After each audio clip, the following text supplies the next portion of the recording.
Zaskia Gotik diketahui tengah menikmati masa-masa bahagianya jadi seorang ibu. Ya, doa Zaskia Gotik di tahun 2019 telah terkabul. Di mana beberapa waktu lalu akhirnya ia menikah dan memiliki seorang anak. Adapun nama bayi perempuan Sirajuddin dan Zaskia Gotik itu adalah Arsila Bungalia Sirkiani.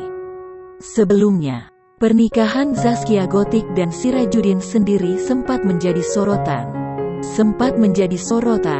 Zaskia Gotik dan Sirajuddin sampai saat ini membuktikan jika rumah tangga mereka bisa berjalan bahagia dan baik-baik saja.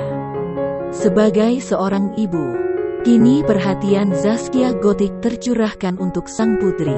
Sementara waktu, dia rela vakum dari dunia entertainment demi menjadi ibu. Selama vakum jadi artis, Zaskia Gotik ternyata sedang berdiet.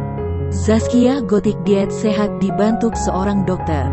Kini, ia bahagia berat badannya telah turun 8 kg, setengah dari target yang dia tetapkan.